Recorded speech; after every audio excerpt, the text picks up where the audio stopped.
pemahaman Imam Syafi'i rahimahullah tentang masalah batalnya wudu kalau menyentuh wanita yang bukan mahram, termasuk di sini yang sifatnya bukan mahram abadi, seperti kasus istri misalnya. Istri itu akan menjadi mahram selama status istri. Kalau sudah cerai, lewat masa iddah bukan mahram lagi, gitu kan? Maka Imam Syafi'i rahimahullah menganggap tersentuh dengan perempuan yang bukan mahram, masuk dalamnya sini adalah istri, mahram yang abadi seperti ibu, ya, tante, anak kandung, ini semua adalah mahram abadi, ya memang sudah jelas-jelas tidak batal. Tapi kalau istri masih masuk dengan kategori semuanya umumnya, dalam mazhab Syafi'iyah, wanita yang asing, maka beliau mengatakan batal wudu secara mutlak begitu tersentuh, syahwat atau bukan syahwat. Batal semuanya. Dari mana dalilnya Imam Syafi'i rahimahullah? Beliau berpegang pada surah An-Nisa ayat 43 dan surah Al-Maidah ayat 6. Potongan ayat yang berbunyi A'udzubillahi minasyaitonirrajim tentang masalah wudu dan mandi, tayammum, aw lamastumun nisa, atau kalian melamas para wanita. Kata Imam Syafi'i, kalimat lamasa dalam bahasa Arab artinya menyentuh. Maka berarti aulamastumun nisa, menyentuh, tersentuh kulit sedikit, sengaja, enggak sengaja, batal semua wudunya. Beliau memahami di sini adalah menyentuh dari kata lamas, bukan yang lainnya. Maka dari itu beliau berpendapat wajib berwudu karena menyentuh wanita, artinya batal wudunya, syahwat atau tidak syahwat.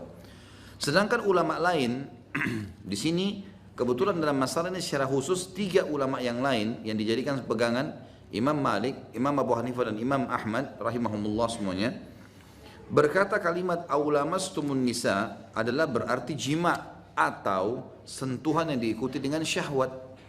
Kalau tidak disengaja atau tidak ada syahwat, misalnya suami istri gandengan, tidak ada syahwat, maka jumhur mengatakan tidak ada atau tidak batal wudu. Maka dari itu mereka tidak mewajibkan wudu karena sekedar menyentuh, akan tetapi harus ada hal lain yang menyertainya. Seperti ada unsur kesengajaan atau ada rangsangan nafsu. Barangkali ada yang bertanya, kata beliau, kenapa Imam Syafi'i tidak mengalah saja atas pemahamannya supaya sependapat dengan para ulama lain dan supaya buntut perselisihan ini sehabis? Jawabnya ialah tidak boleh bagi Imam Syafi'i memahami sesuatu dari nas Allah, ayat Al-Quran, yang ia tidak meragukannya sedikit pun, lalu mengabaikannya karena adanya pendapat lain atau karena adanya pemahaman ulama lain, sehingga dengan begitu ia berarti mengikuti pendapat orang dan meninggalkan firman Allah. Ini merupakan dosa besar di sisi Allah. Ya, kata beliau, kalau seandainya pemahamannya terhadap nas bertentangan dengan nas sharih, tegas, lagi jelas dari Al-Quran dan Hadis, maka jika demikian ia wajib berpegang pada petunjuk nas yang ada dan meninggalkan pemahamannya terhadap lafaz nas yang dalilnya bukan nas sharih yang jelas dan nas yang gamblang. Sebab jika dilalah atau acuhan artinya, ya acuhan dijadikan sebagai pegangan dari dalil qat'i, pasti niscaya tidak satupun kaum muslimin ini yang berselisih pendapat, apalagi para pemuka ulama. Khusus dalam masalah ini teman-teman sekalian, jumhur ulama menemukan sebuah hadis, dan hadis ini termasuk diriwayatkan oleh Imam Ahmad, dan akhirnya setelah Imam Ahmad datang Imam Bukhari dan Imam Bukhari menulis dalam bukunya juga tentang kasus Aisyah radhiyallahu anha yang menyampaikan sebuah statement yang akhirnya jadi pacuhan atau acuhan para jumhur ulama. Bunyinya adalah aku pernah dicium oleh Nabi SAW, kemudian beliau keluar mengimami sholat tanpa berwudu. Maka Imam Ahmad mengatakan ada hadis sharih sampai kepada kami. Maka Imam Ahmad mengatakan makna hadis ini adalah harus dengan syahwat. Kalau Nabi SAW sebagai suami hanya sekedar mencium Aisyah karena bentuk kasih sayang, kayak orang sekarang Indonesia misalnya istrinya cium tangan suaminya kalau suaminya mau kerja, atau sekedar mengecup kedingnya karena rasa sayang dan kasihan, maka itu semua tidak ada sama sekali syahwatnya, tidak batal. Dan dalilnya jelas masalah ini. Kemudian ulama-ulama mulai merincikan. Di akhir hidup Imam Ahmad, Imam Malik, ya maaf, Imam Ahmad dan Imam Syafi'i yang merupakan guru sama murid, dan ini yang paling banyak perselisihan terjadi di antara keduanya. Karena Imam Abu Hanifah itu meninggal tahun 150 Hijriah di tahun lahirnya Imam Syafi'i. Jadi Imam Syafi'i nggak ketemu sama Imam Abu Hanifah. Maka memang tidak terjadi perselisihan yang banyak di sini. Kemudian Imam Syafi'i tidak selisih banyak dengan Imam Malik karena Imam Malik gurunya. Dan Imam Syafi'i menyusun hukum atau kerangka fikir-fikirnya dari kitab Muwatta, karena buku yang pertama dibaca dihafal adalah kitab Muwatta. Dia dengar di Madinah ada ulama besar Malik namanya, dia datangi sama Imam Syafi'i. Imam Malik mau uji dia, begitu datang mau belajar, memang kitab apa yang kau sudah hafal? Kata Syafi'i, kitab Muwatta, kitab Anda saya sudah hafal. Maka Imam Malik mengetes, betul-betul sudah dihafal semuanya, diterima dan menjadi murid, gitu kan.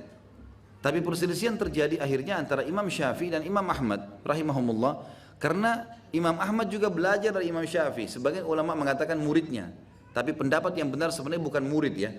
Cuma Imam Ahmad pernah mengajak Yahya bin Ma'in, salah satu sahabatnya juga, hadir di halakannya Imam Syafi'i, dan apa dia katakan? Ini ulama jadikan tolok ukur. Dia mengatakan, ayo kita duduk ke orang Quraisy itu, karena Imam Syafi'i turunan Nabi SAW. Kita duduk ke orang Quraisy itu karena kita akan mengambil adab dan akhlaknya. Jadi dia hadir di sana untuk mengambil adab dan akhlak dari Imam Syafi'i rahimahullah. Dan Imam Syafi'i pada saat melihat Imam Ahmad datang sering diskusi, berbicara, dan ditemukan ternyata Imam Ahmad ini bobot ilmu dalam hadisnya sangat tinggi. Kata Imam Syafi'i, hai Ahmad, kalau telah sampai kepadamu hadis Nabi SAW yang bertolak belakang dengan pendapatku, maka sampaikanlah, karena kau lebih menguasai hadis dariku. Tapi kasus masalah perselisihan pendapat dalam masalah aulama sumun nisa bukan di saat itu, teman-teman sekalian. Berjalan waktu, Imam Syafi'i di akhir hidupnya pindah ke Mesir. Imam Ahmad tinggal di Irak. Kalau kita ibaratkan meja ini adalah jazirah Arab, maka Irak itu ada di sini, di pojok sekali, sisi timurnya jazirah Arab. Afrika, Imam Malik, Imam Syafi'i di Mesir, Mesir itu di pojok, di sisi baratnya. Ini jaraknya jauh sekali. Jaraknya jauh sekali. Maka perselisihan yang terjadi banyak di antara dua imam ini justru pada saat sudah terpisah tempat. Termasuk masalah ini. Dan Imam Ahmad tidak bisa menyampaikan pendapat hadis ini kepada Imam Syafi'i karena jauhnya jarak pada saat itu. Padahal Imam Syafi'i sudah minta untuk disampaikan. Berarti dengan mengetahui histori sebab daripada perselisihan, teman-teman, kita jadi tahu kenapa sebabnya. Jangan fanatik buta di sini. Jelas-jelas di sini pendapat jumhur ulama benar karena dalilnya, hadisnya ada. Dan kita tidak katakan Imam Syafi'i salah, keliru begitu saja, tidak. Tapi Imam Syafi'i berijtihad dan kita hormati itu. Tapi ingat, bagi seorang muslim yang berijtihad, seorang muslim yang menuntut ilmu, dia harus mendahulukan dalil daripada pendapat. Berarti pendapat jumhur ulama, termasuk Imam Ahmad di sini yang mengemukakan hadis disentuh dengan syahwat baru batal, itu lebih harus didahulukan dengan tetap menghormati pendapat Imam Syafi'i rahimahullah. Dengan tidak mengatakan Imam Syafi'i itu salah, enggak, itu ijtihad beliau. Tapi datang generasi setelahnya, seperti kita sekarang, teman-teman sekalian, kita bisa baca semua buku. Mazhab Syafi'i kita bisa baca, mazhabnya Abu Hanifah bisa kita baca, murid-muridnya banyak menyusun buku-buku tentang mereka, kita bisa baca dan kita bisa tahu. Dan kita bisa tahu akar perselisihan dari mana. Dan sekarang dalam mazhab Syafi'iyah pun, yang mengembangkan pendapat Syafi'i rahimahumullah, yang mengatakan bahwasanya sentuh itu batal, mereka mengecualikan di tempat tawaf. Kesentuh di tempat tawaf tidak batal.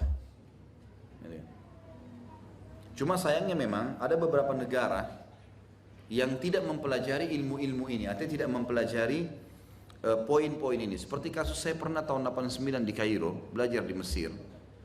Waktu itu teman-teman sekalian, kalau kami mau belajar fikih, jadi kepala sekolahnya datang. Memang saya masih SMP waktu itu ya.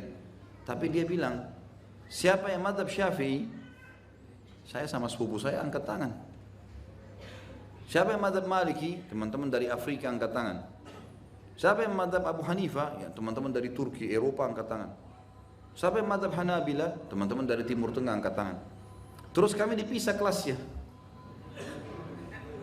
Yang madhab Syafi'i ini gurunya, Abu Hanifah sana gurunya. Jadi saya waktu itu pelajari fikih Syafi'i, tidak pernah saya tahu Abu Hanifah bilang apa. Saya nggak, kecuali saya baca buku lagi. Tapi di kelas formal kita nggak pelajari. Jadi ngerucut ke situ. Nah banyak teman-teman yang pulang dari Mesir ini membawa itu satu wajah, gitu kan? Dan akhirnya dianggap oh yang lainnya sudah tidak benar ini. Karena dia tidak belajar itu memang. Setelah kami dapat beasiswa di Madinah, saya lihat guru-guru kalau masuk guru fikih. Saya lihat kok guru fikih cuma satu orang. Syekh ini datang dia lagi. Ternyata dia begitu datang teman-teman dia datangkan. Misal hukum menjual anjing dalam Islam. Imam Syafi'i bilang gini, tidak boleh karena ini dalilnya. Imam Ahmad bilang begini, ini dalilnya. Abu Hanifah. Jadi satu orang ini merangkum 4 madhab. Ini 4 madhab, gitu kan? Dan tidak pernah kami temukan pendapat mengatakan karena harus pilih pendapat yang ini ya. Kan banyak orang bilang Timur Tengah fanatik dengan madhab Hanabilah, Imam Ahmad. Padahal sebenarnya tidak seperti itu. Karena kami alami sendiri. Bahkan saya bisa jamin teman-teman dari S1, S2, S3 semuanya mempelajari keempat madhab itu. Dan dalil-dalilnya semua dipaparkan. Serta di kelas pun dikatakan siapa yang dari teman-teman Afrika, Malikiyah. Kadang-kadang ulama fikih mengatakan ini loh madhab Malikiyah, ini buku kalian. Dalilnya itu harusnya diperhatikan di sini dan ini pendapat jadi didiskusikan di kelas. Sehingga kita betul-betul mengetahui masalah itu. Ini tidak menyalahkan Kairo ya, tidak menyalahkan Mesir segala. Saya cuma cerita pengalaman yang saya miliki. Sehingga tidak ada kesalahpahaman. Nah, teman-teman yang mempelajari dari semua sisi ini, dia akan bisa mengetahui, oh ternyata kekeliruannya di poin ini. Tanpa harus menjatuhkan ulama-ulama yang lainnya. Allahu a'lam.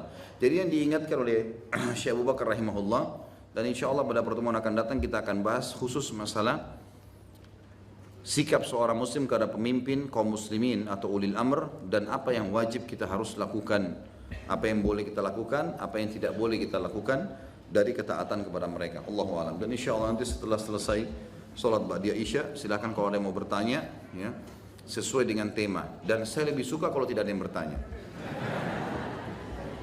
Subhanakallahumma bihamdika asyhadu an la ilaha illallah astaghfirullah wa atubu ilaik. Wassalamualaikum warahmatullahi wabarakatuh.